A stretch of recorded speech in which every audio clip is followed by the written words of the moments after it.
Hey everybody, ronarray here, and GGG just announced Path of Exile 2 Early Access, and wow, the amount of content they uncovered is absolutely insane. So in this video, I wanted to showcase the most important and exciting information, to tell you everything that you need to know to get hyped. Since the info dump was absolutely huge, I will cover the endgame in a separate video. Stay tuned for it, it will be in the pinned comment and in the description. So first off, it is confirmed that PoE 2 Early Access will be released on 6 December and it will cost 30 USD. There's also regional prices, so you can check those on the screen as well. The Early Access will feature 6 classes with 2 Ascendancies each and 1500 nodes in the passive tree, which is absolutely insane. It will also include 50 unique bosses and 400 monster types, pretty big numbers. The game will have WSD movement and walking while shooting mechanics, together with unique gem systems, giving our character different abilities which you can cancel with a dodge animation. Hooray, I've been waiting for it!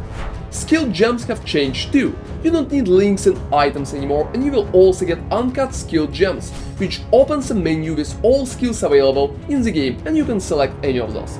Skills become available at different levels though, so you won't be able to rock a level 1 witch with level 7 gem. Looks like leveling alts is going to be less class dependent, which is a bonus. Leveling Marauders has always been a special experience in Path of Exile 1, and you will also get uncut support gems as well. Right-click them and socket to whatever active skill gems is available. You can also re-socket them at any given time. An important change is that there's going to be only one version of a support gem available to each character, so you can't have multiple skills modified by multiple projectile support, for example, as you can only have one multiple projectile support gem.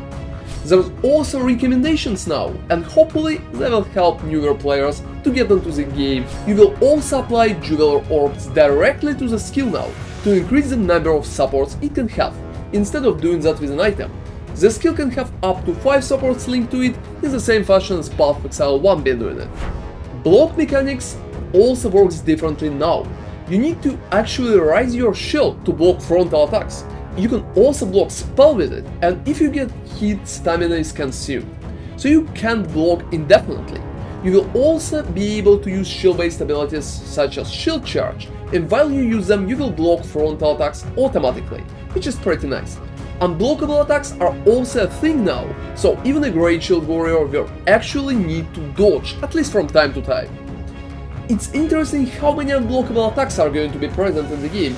To say for sure whether 100% block is a blessing or a curse. Flasks are less complicated now, you only get 2, one for health and one for mana. You get charges for killing enemies as usual. Utility Flasks were replaced with charms instead, that gain charges and are automatically used to protect your character from different debuffs. For example, like from freeze. There's also a new type of gem. It's called Persistent Gem and covers things that are going to stay after being cast. The list included but not limited to auras and minions. Using those skills reserves a new resource type, called Spirit, so your mana remains completely untouched. We will see if there will be any Spirit reservation efficiency stats available, however I would expect it. Speaking of minions, they are permanent now. You won't need to resummon them manually anymore, and they will get back to fighting automatically. You can juggle with types of minions that you have, and your cap is based on the corresponding stat that could be further increased with items and passives. There's also a special weapon which is going to boost your minions as well. It is interesting how well minions are going to stack with auras. Since they consume the same resource, I'm a little concerned about what their performance is going to be, but we will see about that. Trigger gems also changed. As an example, now we have a cast on Ignite, cast on Freeze and cast on Shock, which stacks pretty nice with elemental abilities. Here's a counter, and the ability is cast only once it's full.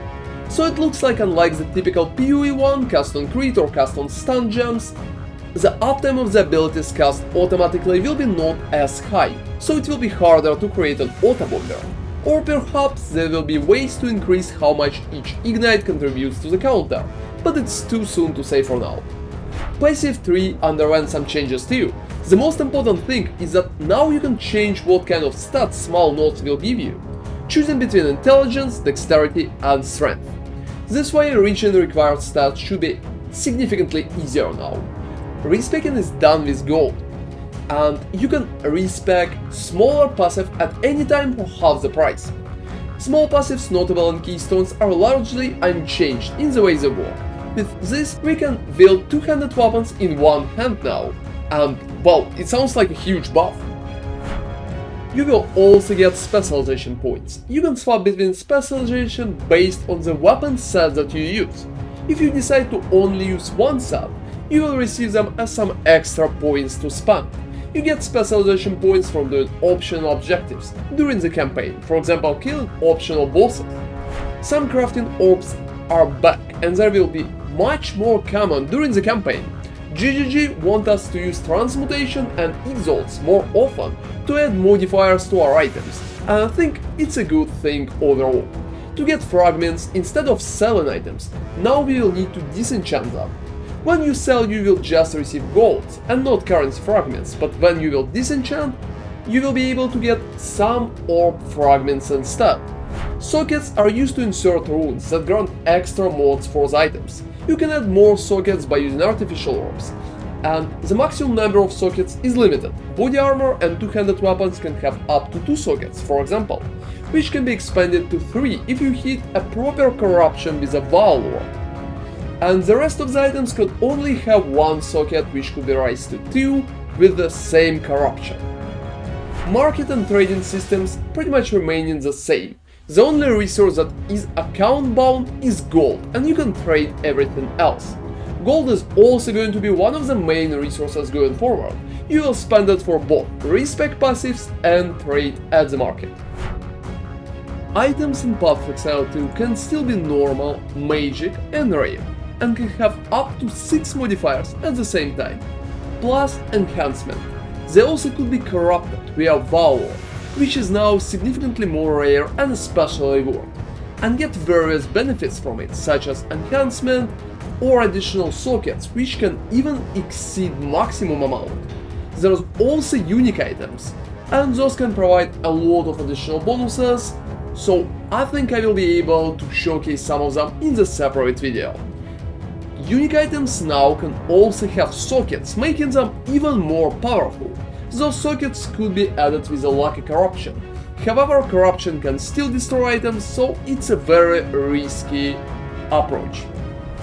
Ascendancy trials are actually existing in Path of Exile 2 as well. There will be 3 of them, all with different mechanics and approach to the gameplay. In early access we will only have 2. One that looks like a combination of Forbidden Sanctum, where you need to progress in a roguelike fashion, choosing rooms and buffs and where you want to go, and Labyrinth one, which will be a combination of Ultimatum and Labyrinth, when you will need to pick the buffs and avoid tribes, mostly. Those trials also will be an important part of the endgame, but more about that in the next video, which will be dedicated to the endgame in particular. Overall, Path of Exile 2 seems absolutely exciting, and I think that announcement been just huge for RPG community. Thank you very much for watching, ronarray out.